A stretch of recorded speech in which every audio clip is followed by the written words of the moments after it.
우리 주일에 이 본문을 봤는데요. 오늘 한 번 더 좀 살펴보려고 합니다. 그래서 11절까지 읽어봤습니다. 우리는 흔히 이제 야고보서 하면은 이제 행함이 없는 믿음은 죽은 것이다 하는 메시지를 가장 중요한 것으로 생각하죠. 그래서 이제 바울 서신들, 이제 특히 이제 로마서, 갈라디아서 같은 이제 책들의 중심 메시지가 오직 믿음으로 말미암아 구원을 받는다. 이제 이신칭의 교리죠. 이런 이제 교리가 핵심이고, 그리고 이제 종교개혁의 핵심도 바로 그것이었죠.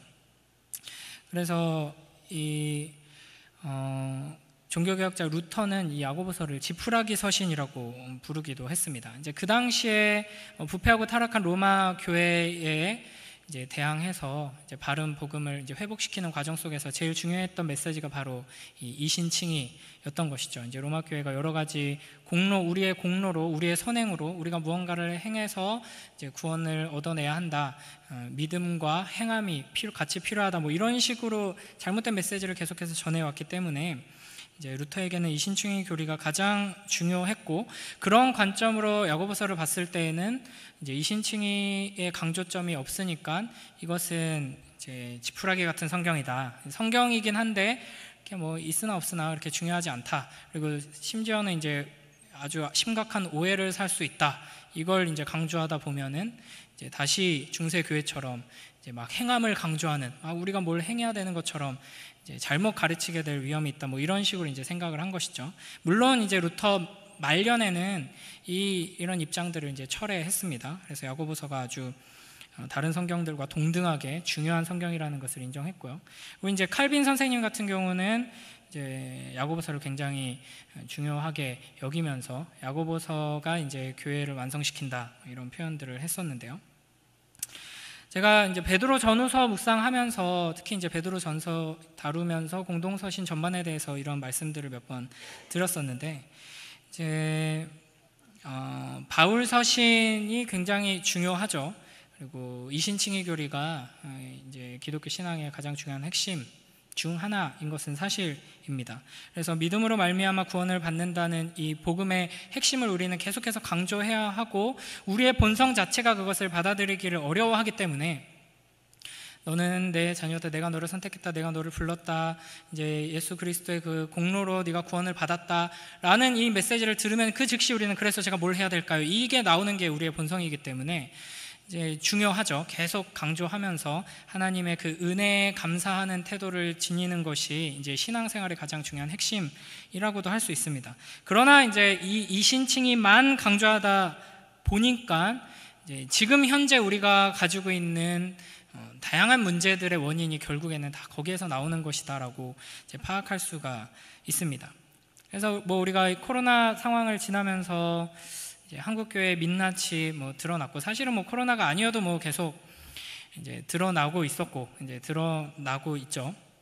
그런 여러 가지 악한 모습들, 부끄러운 모습들이 계속 드러나고 비난과 조롱을 받는 것이 일상이 되어 버렸습니다. 이게 굉장히 옛날 얘기가 됐죠. 교회가 존경받고 옛날에 전설처럼 들려오는 얘기가 이제 일본에 지금도 뭐 기독교 인구가 아주 적죠. 1% 뭐 0. 몇 프로 뭐 이렇다고 하는데, 이제 일본 기독교 초창기에는 뭐 이제 취직하려고 이력서를 내면 거기에 이제 종교가 기독교인이고 자기가 뭐 집사다 이러면은 이제 뭐 면접도 안 보고 무조건 데려와라 막 이런 식으로 뭐 사회에서 인정받고 존경받는 위치에 있었다. 이제 우리 신앙의 선조들도 뭐 그리스도인이다 그러면 저 사람은 기본적으로 정직하겠군, 성실하겠군, 남을 위해서 베푸는 삶을 살겠군, 이런 인식이 있었던 때가 이제 있었다고 하는데, 지금은 정반대죠. 만약에 뭐 같이 사업한다, 같이 일한다, 그런데 거기에 뭐 크리스천이 있다더라 이러면은 이제 눈살부터 찌푸리고 이제 이런 이미지가 되어 버렸습니다. 그러니까 우리가 이렇게 된 이유가 뭔가, 이신칭의 교리를 믿음으로 말미암아 구원받는다, 우리가 뭘 하라는 게 아니다, 이걸 덜 강조해서였을까가 아니라는 거죠. 오히려 이것만 강조하다 보니까 복음의 균형을 잃어버린 것입니다. 그래서 하나님께서 우리에게 바울 서신만 주신 게 아니라 공동 서신도 주셨다 하는 것을 기억하고 이 신앙의 균형이 이제 우리에게 회복되어야 한다 하는 것이죠. 이제 그런 점에서 바울 서신의 핵심적인 메시지가 이신칭이었던 것은 그 당시 이제 율법주의적인 유대교의 배경으로 하나님의 말씀과 우리의 구원을 잘못 이해하던 이들에게 구원은 그런 것이 아니다라고 이제 제대로 설명을 해줘야 됐기 때문이었죠. 그래서 바울은 이신칭의를 매우 강조했습니다. 이것이 마치 교회를 집으로 표현하자면 이제 복음서가 기초를 쌓고 그 위에 기둥과 벽을 두른 것이 이제 바울서신이라고 할 수 있습니다. 그런데 이제 기둥하고 벽만 있으면 집이 완성되는 것이 아니죠. 그러니까 한국 교회도 마찬가지로 이 바른 신앙의 기초 위에 멋지고 튼튼한 기둥과 벽은 아주 잘 쌓았습니다. 그래서 겉으로 보기에는 교회가 아주 이제 크게 성장하고 큰 영향력을 끼치는 것처럼 보이죠. 실제로 그런 부분들도 많이 있고요. 그러나 집에 지붕이 없다면 그 집은 비가 오면 비가 오는 대로 다 맞고 태양볕도 다 맞고 바깥에 온갖 오염된 것들이 다 집 안으로 들어오게 될 것입니다. 그러니까 교회가 지붕이 없기에 세상과 구별되지 못하고 점점 세상의 문제들이 교회 안에서도 동일하게 일어나고 세상 사람들이 악을 행해서 세상 사람들에게 손가락질 받는 것을 똑같이 교회 안에서 교회의 이름으로 그리스도인이라는 사람들이, 심지어는 목사라는 작자들이 그런 짓을 해서 손가락질 받는 이런 이제 일들을 우리가 보게 되는 것입니다. 그러니까 우리 문제가 뭐냐? 벽을 열심히 쌓고 기둥을 제대로 세우지 않아서가 아니라는 거죠. 기초로 다시 돌아가자, 이게 문제가 아니라는 거죠. 마무리를 제대로 안 했다, 지붕을 쌓지 않았다라는 겁니다. 이제 그런 점에서 이제 제가 이제 신학교에서 공동서신을 이제 최영삼 교수님이라는 분한테 배웠는데, 이분이 지금 이제 한국교회에서 공동서신에 있어서는 가장 탁월한 분 중에 한 분이신데, 이분이 그렇게 표현을 했습니다. 공동서신을 지푸라기 서신이라고 루터가 이제 불렀었는데, 이제 그 표현을 조금 긍정적인 걸로 우리가 바꿔서 생각해 보자면, 교회의 기둥과 벽을 세우는 데는 아주 무겁고 단단하고 이제 튼튼한 재료들을 썼어야 하지만, 이제 지붕을 쌓기 위해서는 지푸라기 같이 그 기둥이나 벽과는 다른 재료가 필요하다. 그런 점에서 공동서신은 바울서신과 다르지만 매우 중요하고 이제 교회를 완성시키는 데 있어서 필수적이다, 이렇게 표현을 했습니다. 그러니까 이제 이 베드로 전서 할 때도 말씀드렸던 내용이긴 한데, 우리가 또 주일에도 제가 말씀드렸던 내용이기도 한데, 이제 코로나만 끝나기만 해봐라, 내가 이전 했던 거 이제 다 지금 못 하고 있는데 끝나기만 해봐라, 내가 그대로 가겠다, 이런 태도가 굉장히 건강하지 못한 태도다 하는 것이죠. 그러니까 그런 식으로 이제 계속 잘못된 해법을 내면서 계속 쌓여온 문제들이 해결되지 못하고 가는 모습을 이제 보게 됩니다. 그래서 지금까지 한국 교회가, 그러니까 한국 교회가 어떻게 보면 좀 너무 큰 얘기를 하는 것처럼 보일 수도 있는데, 그냥 우리 교회, 우리 그리스도인의 신앙 생활들, 이 한국 사회 속에서를 되짚어 보면은 이제 같은 문제들이 계속 반복되면서 쌓여오지만 전혀 해결될 기미가 보이지 않고, 이대로 계속 가면은 어떻게 될까라고 생각했을 때 사실 저는 개인적으로 젊은 목사로서 별 소망이 보이지 않거든요. 그냥 이전에 문제들이 계속 반복되고 똑같은 모습이지 않을까. 그런 점에서 우리는 이제 지붕을 세우는 것에 있어서 이제 함께 힘써야 한다는 것이죠. 그래서 이제 야고보서부터 유다서까지 공동서신이 강조하는 메시지가, 세상 속에서 교회가 어떻게 그 거룩하고 아름다운 모습을 유지하며 회복시키며 선한 영향력을 끼치고 하나님의 사명, 그 하나님의 뜻을 이룰 것인가 하는 가르침으로 가득 차 있는 것이죠. 그런 점에서 이 시점에서 우리에게 아주 중요한 책들입니다. 그래서 야고보서는 이제 세상과 짝하지 않는 이제 교회에 대해서 이야기하고요. 그다음에 베드로전서는 나그네와 행인처럼 이 세상을 지나가면서 그 제사장 나라의 역할을 다하는 교회에 대해서 이야기를 합니다. 그리고 베드로후서는 교회 속으로 밀려 들어온 이 세상을 이제 몰아내고 그 신적 성품 안에서 꾸준히 성장하는 교회에 대해서 이야기합니다. 그리고 요한서신, 요한 1, 2, 3서는 삼위 하나님과의 깊은 사랑의 사귐 안에서 이 세상을 이기는 이야기를 하고요. 또 유다서는 그 세상 속에서 이제 구원과 영광을 지켜내는 이 교회에 대해서 이야기를 합니다. 그러니까 오직 믿음으로 말미암아 구원받은 교회가 이 세상 속에서 지켜야 하는 모습, 이루어야 하는 모습에 대해서 이제 이 공동서신들이 이야기하고 있다는 것이죠. 그래서 이 공동서신의 주제들을 살펴보면은 지금 우리들이 계속해서 실패하고 있는 영역들에 대해서 이야기하고 있습니다. 반드시 회복해야 할 이제 교회의 영광스러운 모습들을 다루고 있다 하는 것이죠. 그런 점에서 이 야고보서의 말씀을 우리가 깊이 묵상함으로써 우리의 삶에 좀 유의미한 변화들과 새로운 소망들이 회복되길 주님의 이름으로 축복합니다. 그래서 이 야고보서의 핵심은 이제 서론인 1장에서 우리가 찾을 수 있다고 했었는데요. 2절부터 4절에서 시련에 대한 이야기를 하고 5절에서 8절 보면은 지혜라는 또 주제가 나오고요. 9절에서 11절은 부와 가난에 대한 이야기가 나오는데 이게 이제 야고보서 전체가 다루고 있는 중요한 세 가지 주제입니다. 시련, 지혜, 가난. 그리고 이제 이 모든 주제들, 이게 굉장히 잠언과 비슷한 형식으로 이제 우리에게 교훈들을 주는데 이 주제들을 이해하는데 키가 되는 구절이 두 개가 있습니다. 한번 찾아볼 텐데요. 읽어볼게요. 야고보서 1장 18절 한번 보겠습니다. 앞에 나오네요. 함께 읽겠습니다. 시작. 그가 그 피조물 중에 우리로 한 첫 열매가 되게 하시려고 자기의 뜻을 따라 진리의 말씀으로 우리를 낳으셨느니라. 아멘. 그래서 보면은 우리를 첫 열매가 되게 하시려고 하나님께서 우리를 낳으셨다고 합니다. 근데 무엇으로 낳으셨죠? 진리의 말씀으로. 한 군데만 더 봅니다. 야고보서 1장 21절 함께 읽습니다. 시작. 그러므로 모든 더러운 것과 넘치는 악을 내버리고 너희 영혼을 능히 구원할 바 마음에 심어진 말씀을 온유함으로 받으라. 아멘. 우리의 영혼을 구원하는 것이 무엇인가 할 때 마음에 심어진 말씀입니다. 그러니까 우리가 할 일은 그 말씀을 온유함으로 받는 것이죠. 이 비슷한 것을 베드로 전서에서는 썩지 아니할 씨라고 표현을 했습니다. 그러니까 이제 이런 관점으로 이 야고보서의 메시지를 보면요, 이제 주일에 제가 말씀드린 것처럼 박해와 핍박 가운데 흩어져 있는 그 고난과 시련 가운데 있는 교회를 향해서 기쁨으로 인사하면서 기뻐하라라고 말하죠.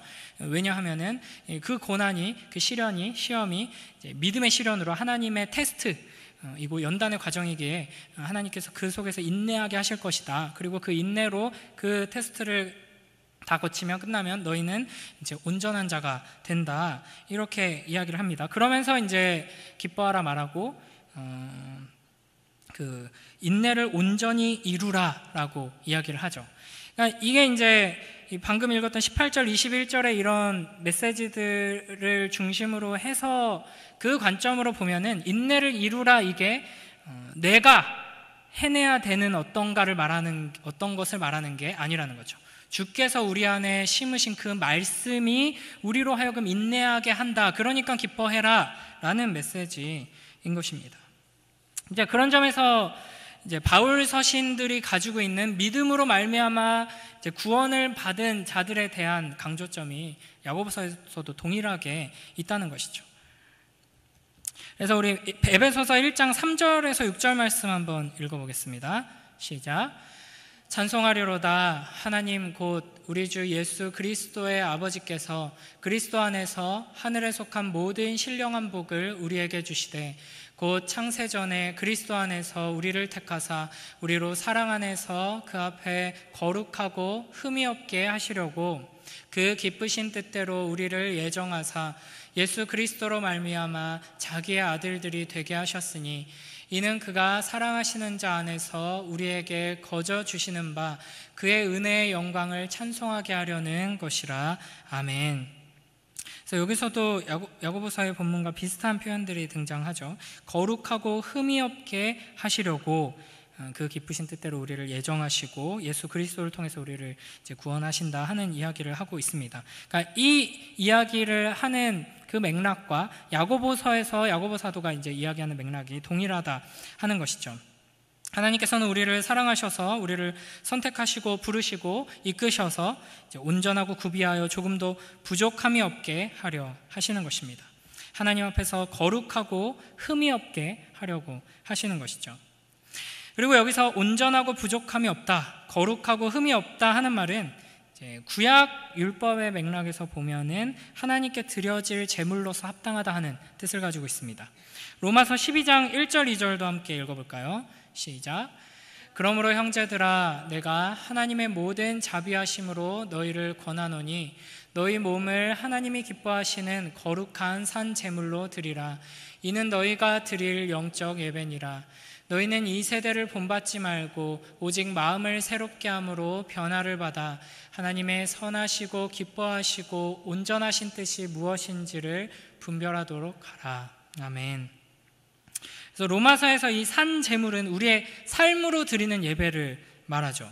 우리가 단순히 이 땅에서의 고통스러운 삶을 마치고 하나님 품에 안겼을 때 완성하는 것만을 이야기하는 것이 아니라 이 땅에서 사는 동안에 이 세상 속에서 하나님의 뜻에 합당한 그 온전하신 그 뜻에 순종하며 살아가는 그것을 주님께서 원하신다 하는 것을 알 수 있습니다.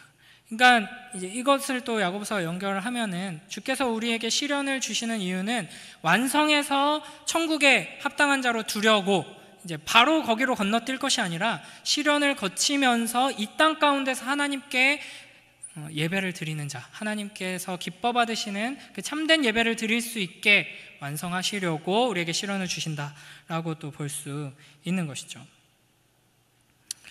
우리 신명기 8장 2절 함께 해보겠습니다. 시작. 내 하나님 여호와께서 이 40년 동안에 내게 광야길을 걷게 하신 것을 기억하라. 이는 너를 낮추시며 너를 시험하사 내 마음이 어떠한지 그 명령을 지키는지 지키지 않는지 알려 하심이라. 아멘. 하나님께서 우리에게 시련을 고난을 주시는 이유가 무엇인가를 우리가 광야의 이스라엘 백성을 보면 또 알 수 있습니다. 광야는 이제 결핍의 장소죠.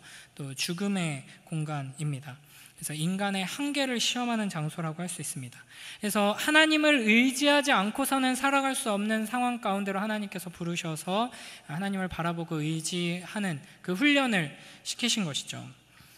마찬가지로 하나님께서 우리를 이 광야와 같은 시련의 장소로 이끄시는 이유는 우리의 한계와 연약함을 깨닫고 하나님을 더욱 의지하여서 주님의 그 축복을 누리라 하는 것입니다. 그래서 신명기 8장 16절도 한번 볼까요? 시작. 내 조상들도 알지 못하던 만나를 광야에서 내게 먹이셨나니 이는 다 너를 낮추시며 너를 시험하사 마침내 내게 복을 주려 하심이었느니라. 아멘. 그래서 주님께서 우리에게 시험을 주시는 목적은 이제 궁극적으로 우리를 낮추셔서 우리에게 복을 주려고 하신다 하는 것입니다. 이게 복 받는 인생의 비결입니다. 낮아지는 것. 우리는 계속해서 어떻게든 높아지려고 발버둥 치기에 축복을 받지 못하죠. 그래서 하나님께서는 억지로 우리를 끌어내리십니다. 그래서 낮아지면 그 자리에서 하나님의 축복을 얻게 되는 것이죠. 그러니까 인간이 교만한 마음을 버리지 못하고 하나님께서 앉으셔야 하는 그 자리에 계속해서 자기가 자리를 차지하고 버티면은 결코 복을 받을 수 없습니다. 그런 우리의 완악한 마음을 깨트리시는 과정 속에서 하나님께서는 계속해서 우리를 낮추시고 그 낮은 자리에 우리가 끌려 내려가서 처음에는 한탄하고 하나님을 원망하다가 이제 어쩔 수 없이 주님을 찾고 의지하며 붙들게 되었을 때 이 낮은 자리에서 주님을 붙들고 의지하면 주님의 그 놀라운 축복을 경험하게 되는구나, 이런 경험들을 이제 쌓여가게 우리의 삶을 이끌어 가시는 것이죠. 이스라엘 백성들이 광야에서 이제 이와 같은 연단의 시간을 거쳤던 것처럼, 물론 이제 이스라엘 백성은 그 연단의 시간을 거쳤지만 효과가 없었죠. 실패했죠. 그래서 예수님께서 오셔서 40일 동안 광야에서 시험을 받으십니다. 그래서 그 예수님의 그 시험 받으심, 그 예수님의 그 시험을 이기심을 우리가 힘입어서 우리에게 이제 찾아온 그 광야를 우리가 이겨낼 수 있게 되는 것이죠. 그리고 이제 구체적으로 그 광야와 같은 삶을 승리할 수 있는 비결을 우리에게 교훈하는 책이 바로 야고보서라고 할 수 있습니다. 주일에 드린 말씀하고 크게 차이가 없어서 왜 또 반복하나 뭐 이러실 수도 있는데, 중요한 핵심 하나로 가려고 좀 반복을 했습니다. 주일 말씀을 여러분 들으시고 이 야고보서 말씀을 보시고 고난을 기뻐하는 마음이 생기시던가요? 머리로 고난이 와도 기뻐해야겠구나, 혹은 우리는 기뻐할 수 있는 자들이구나, 이 정도 수준이 아니라 기쁘다 하는 마음이, 내 삶에 고난이 없는 분은 없을 거예요. 크고 작은 고난들을 생각했을 때 동시에 기쁨이 솟아나는 경험을 하셨나요? 솔직히 이제 사실은 제가 탁월한 설교자였다면 그와 같은 기쁨이 우리 공동체 가운데 이제 솟아나오는 데까지 했어야겠지만, 제가 그걸 목적하고 설교문을 썼을 때 그거대로 했다면 이제 예배가 한 2시간 반이 되기 때문에 그거 해봤자 뭐 어차피 안 되는 걸 알아서. 근데 이제 여기까지 좀 생각을 해보려고 합니다. 오늘은 그러니까 시험을 기뻐하는데 가장 중요한 게 뭐냐, 지혜라고 했었죠. 그래서 그 지혜를 구하라고 하셨습니다. 지혜의 핵심이 바로 하나님을 경외하는 것이죠. 그래서 하나님께서 이 모든 것을 주관하고 계신다, 하나님을 바라보면서 그것을 깨닫고 지금 나에게 온 이 시험들, 고난들도 하나님께서 주시는 것이다, 이것을 이제 아는 것, 이게 지혜이죠. 그래서 이걸 하나님께서 주셨으므로 하나님을 의지할 때, 하나님 말씀을 붙들고 요 안에서 정답을 찾아서 하나님 말씀대로 내가 살아갈 때 이 시험을 통과하게 될 것이고, 그렇다면 나는 이제 온전한 자로 한 단계 더 자라나게 될 것이다, 이걸 아는 게 지혜입니다. 그런데 이제 이걸 알아도 사실은 우리 마음 안에서 막 기쁨이 솟아나지는 잘 않죠. 그런 은혜를 누리시는 분이 있다면 참 감사한 일입니다. 그러나 머리로는 알지만, 이해는 되지만 감사가 솟아나지 않는데 가장 큰 이유가 뭐냐, 예를 들면 이런 겁니다. 우리 아이들에게 공부를 열심히 하라고 이제 강조를 하죠. 특히 이제 중고등부 아이들에게 공부 열심히 해라 이렇게 강조를 하는데, 힘들어 하죠. 하기 싫어하고. 그래도 어떻게든 시켜야죠. 저도 고1, 고2 때였나? 무단조퇴하고 학교 때려치겠다고 집에 와가지고 부모님과 상담했던 적이 있거든요. 공부하는 게 싫습니다. 힘들고. 어떻게 설득을 하시나요, 아이들을?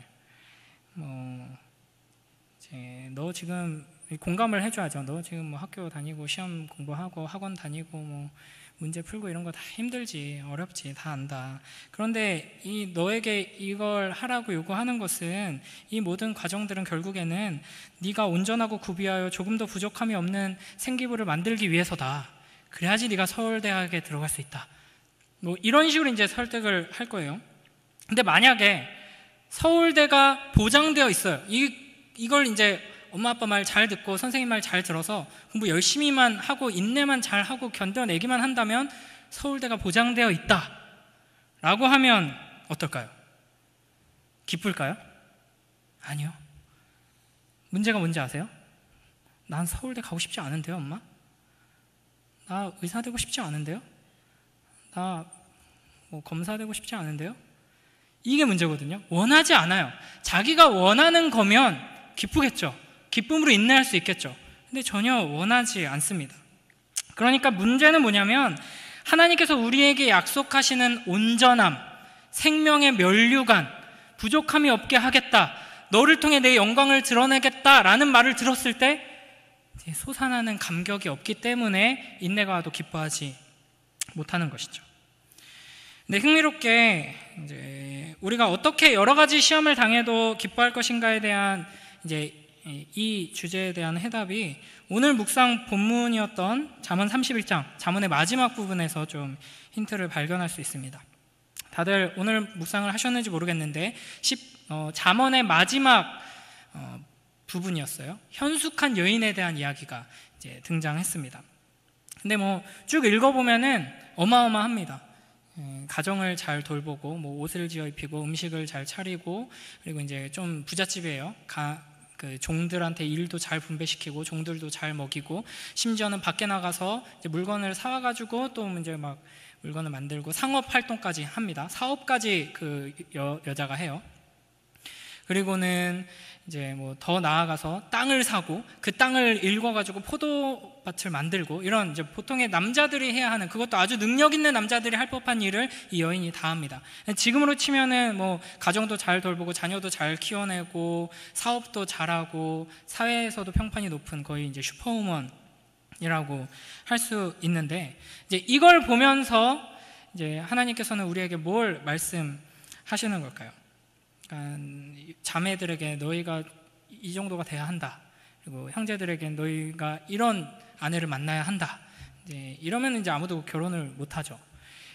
이게 아니라 이제 잠언의 앞부분에서 나왔던 그 지혜, 의인화되어서 계속해서 막 부르고 이제 초청하던 그 지혜를, 그 지혜의 초청에 응해서 그 지혜를 취하고 지혜와 결혼을 해서 살아가면 어떤 모습인가를 보여주는 겁니다.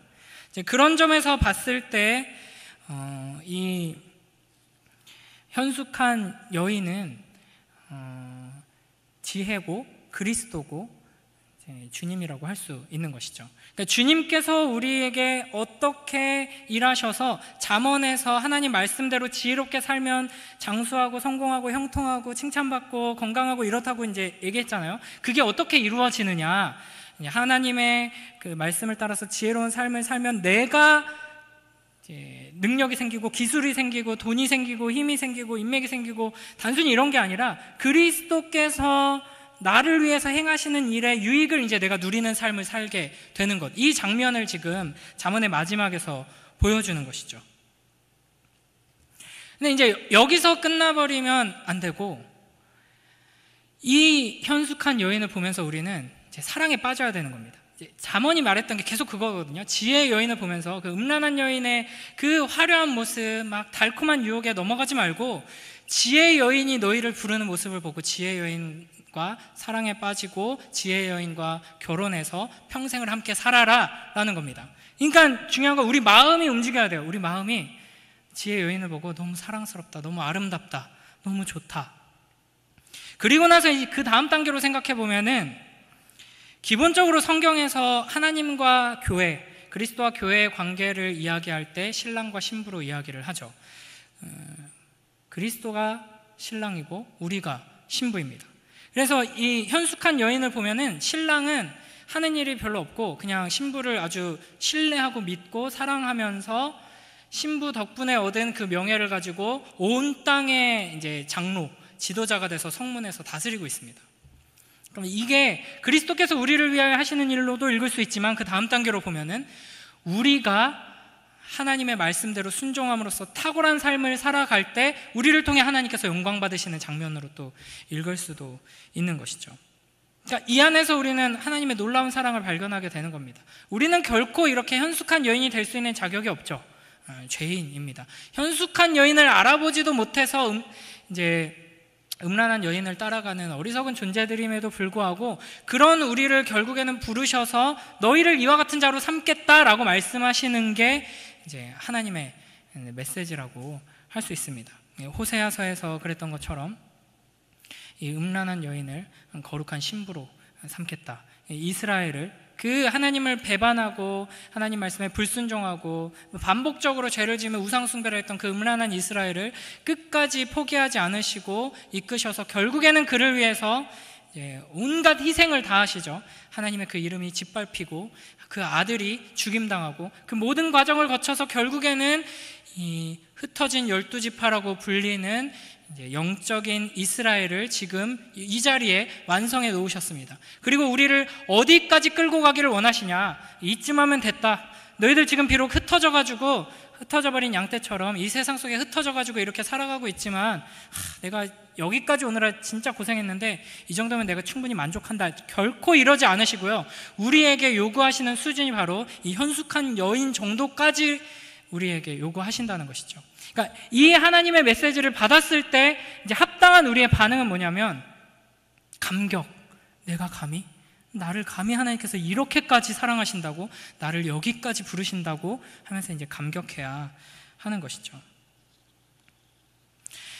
그래서 이제 고난과 시련과 어려움 앞에서도 우리가 참으로 기뻐할 수 있는 비결이 뭐냐면은 이 시련을 통해서 하나님께서 우리를 어떤 모습으로 빚어 가시기로 약속하셨는가를 우리가 확실히 알고 그걸 생각할 때마다 감격이 있어야 하는 겁니다. 그러기 위해서는, 제가 잘 설명하고 있는가 모르겠는데, 이 하나님께서 우리를 현숙한 여인으로 만드셔서 우리를 통해 영광 받으신다 하는 이 장면을 우리가 봤을 때 감격을 하려면 그에 앞서서 현숙한 여인이신 그리스도께서 우리를 위해 행하시는 일을 보고 우리는 감격해야 하는 것이죠. 그래서 요한복음 3장 3절에서 이렇게 말씀하십니다. 함께 읽습니다. 시작. 예수께서 대답하여 이르시되 진실로 진실로 내게 이르노니 사람이 거듭나지 아니하면 하나님의 나라를 볼 수 없느니라. 아멘. 그래서 요한복음도 이제 제가 1장 막 2장 여기 앞부분에 막 잘게 쪼개가지고 막 설교를 했었는데, 요한복음에서 이제 계속 강조하는 것 중에 하나가 보는 것입니다. 보는 것. 이제 이게 이사야와 또 연결이 돼가지고 믿음이 뭐냐, 구원받았다 하는 게 뭐냐, 눈이 열려서 보게 되었다라는 것입니다. 여기서부터 우리가 제대로 출발을 하지 않는다면 우리는 바른 믿음 위에 굳게 설 수 없다는 것이죠. 왜 우리는 믿는다고 하면서 우리의 믿음은 이렇게 능력이 없는가? 고난이 찾아왔을 때 기뻐하면서 인내하고 그걸 이겨내서 한 단계 한 단계 성장해 나감으로써 우리의 믿음이 얼마나 능력 있고 아름다운지를 이 세상 가운데 보여주지 못하고 고난이 오면 오는 대로 밀려나고 흔들리고 무너지고 세상이랑 똑같은 문제들을 보여주면서 이렇게 살아갈 수밖에 없는가라고 했을 때 가장 큰 문제는 뭐냐면 보지 못하기 때문이라는 것입니다. 우리는 봐야 합니다. 9절부터 11절까지를 우리가 읽었었는데 이제 주일에는 안 읽고 오늘은 읽었는데 여기 한번 읽어볼까요? 야고보서 1장 9절부터 11절 시작. 낮은 형제는 자기의 높음을 자랑하고 부한 자는 자기의 낮아짐을 자랑할지니 이는 그가 풀의 꽃과 같이 지나감이라. 해가 돋고 뜨거운 바람이 불어 풀을 말리면 꽃이 떨어져 그 모양의 아름다움이 없어지나니 부한 자도 그 행하는 일에 이와 같이 쇠잔하리라. 아멘.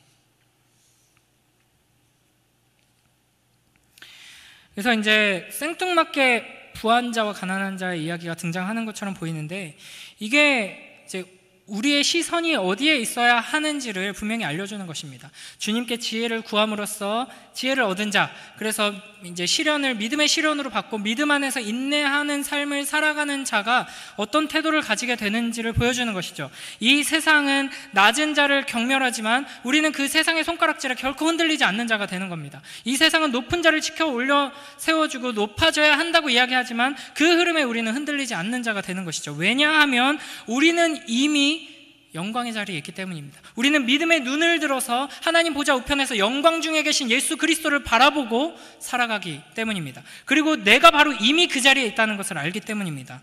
에베소서 2장 4절에서 6절 함께 읽어봅니다. 시작. 긍휼이 풍성하신 하나님이 우리를 사랑하신 그 큰 사랑을 인하여 허물로 죽은 우리를 그리스도와 함께 살리셨고 너희는 은혜로 구원을 받은 것이라. 또 함께 일으키사 그리스도 예수 안에서 함께 하늘에 앉히시니.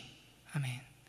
그래서 우리는 장차 조금만 버티면 나중에 하나님 보좌 우편에 영광스러운 자리에 앉을 것이다가 아니라 이미 우리는 하나님 보좌 우편에 영광의 주와 함께 앉아있는 자들입니다. 그러니까 세상이 아무리 우리를 끌어내린다고 해도 우리는 더 이상 낮아질 수 없는 자들이고, 세상이 아무리 우리를 높여준다고 해도 우리는 더 이상 높아질 수 없을 만큼 영광스러운 자리에 이미 있기 때문에 흔들림 없이 인내하며 믿음으로 살아갈 수 있게 되는 것이죠. 여러분, 우리가 참으로 믿음의 눈을 들어서 영광의 주님을 바라보는 주님의 자녀들 되길 주님의 이름으로 축복합니다. 하나님의 말씀 안에서 예배 자리에서 말씀을 묵상할 때, 또 기도할 때 하나님께서 눈을 열어주셔서 우리가 예수 그리스도를 바라볼 때마다 감격이 솟아나고 찬양이 솟아나고 그 아름다움에 취하는 우리가 되길 주님의 이름으로 축복합니다.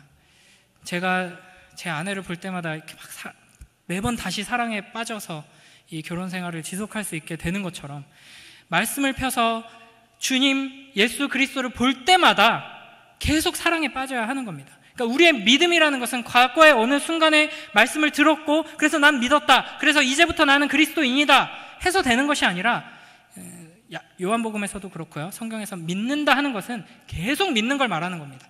믿어야 합니다. 난 믿는데 왜 자꾸 믿음에 대해서 설교하지? 왜 믿음을 강조하지? 믿음이란 원래 그런 겁니다. 계속 믿어야 합니다. 그러기 위해서는 계속 하나님 말씀에 귀 기울여야 하고요, 말씀에 귀 기울일 때마다 그냥 단순히 감격 없이 맞아, 내가 알고 있는 말씀 또 잘 설명해 주셨네, 맞아, 저거 내가 알고 있었는데 잠깐 잊어버렸던 말씀 아주 감격적으로 한 번 더 설명해 줬구나, 이 정도가 아니라 예수 그리스도의 그 아름다우심에 감격하고 사랑에 빠져야 하는 것이죠. 그리고 그 영광스럽고 아름다운 자리로 우리를 부르신다는 것을 생각해야 하는 것입니다. 내가 지금 그래서 이제 이 9절에서 11절에 그 낮은 형제와 부한 자, 이 이야기가 굉장히 중요한 것인데요, 우리가 얼마나 비천한 존재인지를 안다면 부한 자는 그 낮음을 자랑하게 될 것입니다. 우리가 얼마나 영광스러운 존재인지를 안다면 그 낮은 형제는 자기의 높음을 자랑하게 될 것입니다. 그래서 실제적으로 여러분이 그런 삶을 살아가는 복된 형제 자매들을 보면서 어떤 질투를 느꼈으면 좋겠어요. 저는 개인적으로. 제가 이게 사실 굉장히 괴로운 일이기도 한데, 뭐 예를 들면 막 뭐 착한 가게, 선한 영향력 가게 뭐 이런 거 들어보셨죠? 뭐 급식 카드 가지고 하루에 3,000원, 뭐 많아봤자 4,000원으로 뭐 밥 제대로 된 밥 먹을 수 있는 가게들 많지 않잖아요. 뭐 김밥 한 줄, 뭐 라면 한 그릇, 먹기도 벅찬 요즘 물가인데, 그런 아이들한테 뭐 파스타집 사장님이 우리 파스타 뭐 9,000원, 10,000원 이렇게 하지만 이 아이들은 내가 그냥 대접하겠다 이러면서 이렇게 하고, 그 영향력으로 이제 많은 이제 자영업 하시는 분들이 나도 동참하겠다 해서 막 이런 붐이 일어났었고, 지금도 막 그런 가게들이 많이 있는데, 이제 이 잠언의 원리, 하나님 말씀의 원리가 삶에서 이렇게 드러나는 현장이거든요. 그러니까 경제적인 원리로 보면 그런 식으로 하면 망해요.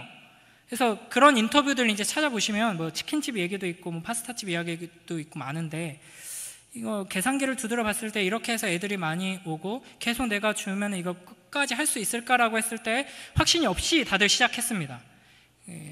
망할 수밖에 없는데, 하지만 하고 싶다, 해야겠다 해서 했더니 사람들이 그걸 보고 감동을 받고 너무 좋다, 나도 동참하겠다, 내가 돕겠다, 내가 계산하겠다, 뭐 이런 사람들이 와서 이제 이 일을 계속 지속하게 될 뿐 아니라 사업이 더 번창하게 되는 것이죠. 저는 근데 막 제가 찾아봤어요. 이거 중고등부 때도 막 예화로 들었기 때문에 막 자료를 찾아봤는데, 이분이 그리스도인이라는 확실한 증거를 제가 찾지는 못했거든요. 선한 영향력, 이건 주로 교회에서 많이 쓰던 이야기이긴 한데, 안타까움과 이제 질투가 느껴지는 거죠. 이 원리는 잠언의 원리인데, 하나님의 지혜인데, 이거는 교회가, 사실은 이제 교회가 뭐 파스타집을 할 수는 없죠. 교회가 말씀을 제대로 전해서 성도들이 이렇게 살게 했어야 하는 거거든요. 그래서 이런 뉴스들이 계속 나와서 클릭해서 보면은 맨 다 뭐 하나님이 어쩌고 저쩌고 막 이렇게 인터뷰하고 이런 게 나왔어야지 사실은 정상이에요. 근데 한국교회 역사가 얼마나 됐죠? 얼마나 많은 말씀들이 선포되고 얼마나 많은 교회들이 우리가 이런 일 하자 저런 일 하자 하면서 기도했는데, 사회에서 보여지는 결과는 별로 없죠. 그런 것들이 찾기가 힘듭니다. 제가 우리 아이들한테 보여주려고 이런 하나님의 말씀대로 순종해서 그 하나님의 원리대로 이제 용감하게 실천해서 이 세상에도 감동을 주고 세상 사람들까지도 움직이게 만들고 뭐 이런 이야들을 막 찾으려고 했는데 쉽지 않아요. 기독교 방송에서 막 이렇게 뭐 인터뷰하고 막 이런 간증하고 하는 거 감동적인 것들 많긴 하지만 그 중에는 좀 이상한 사람들도 많이 있고요. 뭐 저는 개인적으로 선교사님들과 교제를 하거나 뭐 소식을 듣거나 선교사님들의 설교를 듣거나 뭐 저와 좀 이렇게 친분이 있는 분들 중에 선교를 나가려고 이렇게 하시는 분들, 그런 삶을 보면 그런 감정을 느낍니다. 그냥 정말 귀하다, 감사하다, 그게 아니라 이제 질투와 불안함, 이런 걸 느끼거든요. 저는 선교사로서의 어떤 꿈이나 사명 같은 거는 받지 않았습니다. 저는 목사로서 말씀을 전하는 자로 부름 받았다는 확신이 있고 뭐 그렇긴 하지만 최전방으로 삶을 이렇게 정리하고 떠나시는 분들을 보면 막 이렇게 막 몸을 가만히 못 있겠어요. 막 안달이 나요. 이 자리에서 나는 어떻게 하면 저런 삶을 살까? 이런 것에 대해서 막 이렇게 고민을 하게 되고, 지금 나의 이 현실이 솔직히 너무 괴롭고 막 어딘가 떠나고 싶고 막 이렇거든요. 그러니까 우리의 삶 속에 이런 질투가 있어야 하는 거예요. 그 현숙한 여인이 주님을 위해서 이 탁월하게 모든 일들을 해내서 그 남편 대신 신랑 대신 그리스도의 영광을 드러내고 높여주었던 것처럼 나도 나를 부르신 그 삶의 자리에서 그렇게 하고 싶은데, 단순히 나도 선교 나가고 싶은데 나도 뭐 설교하고 싶은데 이런 게 아니라, 나는 지금 이 자리에 부름받았는데 이 자리에서 나는 뭘 어떻게 해야 하지? 하고 싶은데, 이런 게 있어야 되거든요. 그게 없으니까 우리는 그냥 여기 모이는 게 중요한 거예요. 여기 모여서 이렇게 하면 다 했다. 집에 가서는 그냥 또 그렇게 살아가죠. 또 다시 모여서 봉사하고 찬양팀하고, 너무 귀하지만 다음 주에도 오셔야 돼요. 찬양팀하고 뭐 이렇게 교회 청소하고, 여기서 이제 만족하고 있는 거예요. 하나님은 절대 거기에 만족하지 않으십니다. 이 세상에서 탁월하게 그리스도의 영광을 드러내라고 우리를 부르고 계십니다. 그러려면 교회의 지붕을 잘 쌓아가지고 거룩함 안에서 우리가 함께 기도하고 고민하면서 나아가야 할 것입니다. 제가 뭐 농담반 진담반으로 이렇게 종종 제 친구들하고 하는 말인데, 사실 일단 우리는 이미 좀 쉽지 않고요. 늦었어요. 뭐 이제 와서 뭐 어떻게 하실 거예요. 근데 그래도 고민하셔야 되는 건, 우리는 지금 이렇게 살고 있지만 최소한 우리 자녀들은 나아야 하지 않겠습니까? 막 인터넷 뉴스 보면 온갖 더러운 뉴스들, 한심한 뉴스들만 가득하고 막 가짜 뉴스들만 가득한데, 종종 막 선풀들로 가득한 진짜 사장님 감사합니다, 뭐 수고하셨습니다, 최고입니다, 훈훈해지네요, 덕분에 위로가 됩니다, 이런 댓글 달리는 기사 있잖아요. 그 우리 아이들이 주인공이 돼야 하는 거거든요. 그거 못하면은 엄밀히 말해서 교회 이렇게 그냥 전 한계를 느낍니다. 목사로서 이제 평생 말씀을 전하라는 사명을 주셨는데, 평생 전해서 뭐 하지? 이렇게 평생 전해서 똑같은 말씀 계속 전하면서 평생 살면은 하나님이 기뻐하실까? 그런 고민을 깊이 하고 있거든요. 그냥 하지 말까? 그냥 내가 살아보고 싶다, 뭐 이런 생각도 하고요. 이 괴로운 겁니다. 갑자기 신사한탄을 하고 있는지 모르겠는데, 말씀을 전하면서 그대로 살아내지 못하고 말씀을 전하는 거 굉장히 괴로운 일이거든요. 사실은 그것 때문에 하루에도 몇 번씩 그냥 관두고 싶습니다. 그래서 뭐 직장 생활도 저는 뭐 제대로 안 해봤고, 뭐 큰 고난도 많이 안 겪어봤고, 어떻게 뭐 잘 꾸며내고 뭐 가장하면은 뭐 여러 가지 스토리들은 있겠지만, 이렇게 그냥 온실 속에, 화초는 아니었지만 온실 속에 뭐 잡초 정도? 그렇게 이렇게 살아오다가 이 자리에 와서 하나님 말씀을 전하면서 십자가의 길을 말한다는 게 굉장히 부끄럽거든요. 능력이 있을까? 이렇게 전하는 말씀에. 근데 여러분이 하나님의 말씀에는 능력이 있다. 심지어는 하나님께서 버리신, 구원받지 못하는, 굉장히 무서운 얘기인데, 버림받지 못하는 종들도 말씀의 종으로 쓰임받아서 그 말씀을 듣고 하나님 말씀대로 순종하는 자들이 일어나고 교회가 세워지거든요. 우리들의 삶 속에 이와 같은 그 아름다운 사람들이 보기에 그리스도인의 삶이라는 거는 진짜 매력적이다, 너무 좋다. 뭐 나중에 기회가 되면 뭐 이런 것들을 좀 소개해 드리고 싶은데, 제 친구 중에서 그렇게 사는 친구가 한 명 있어요.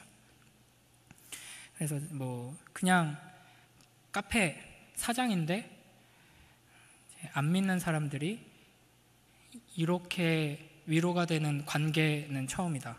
그래서 그냥 동네 카페 사장님인데 청첩장을 제일 먼저 준 사람이 동네 카페 사장님이에요.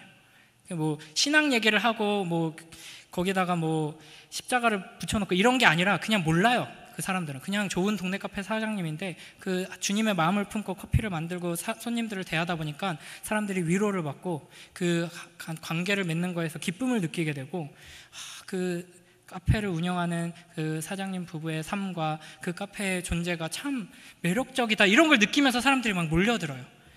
근데 여러분이 있는 그 자리에서, 우리의 자녀들이 앞으로 살아갈 그 자리에서 그리스도인됨의 그 영광, 하나님의 자녀로서 살아가는 그 매력, 그 아름다움을 드러낼 수 있게 되길, 그것을 위해서 우리가 기도하며 함께 살아내는 귀한 공동체가 되길 주님의 이름으로 축복합니다. 이 시간 우리 모든 상황 속에서 함께 찬양하도록 하겠습니다. 주님께서는 교회 안에서 뿐만 아니라 우리가 선교 여행을 가서만이 아니라 길거리에서 전도지를 들고 외칠 때뿐만 아니라 우리의 삶의 모든 자리에서 우리를 하나님의 영광을 드러내는 예배자로 부르십니다. 우리가 그 주님의 부르심에 합당한 자로 자라날 수 있게 해달라고 이제 소원하는 그 마음으로 이 시간 함께 찬양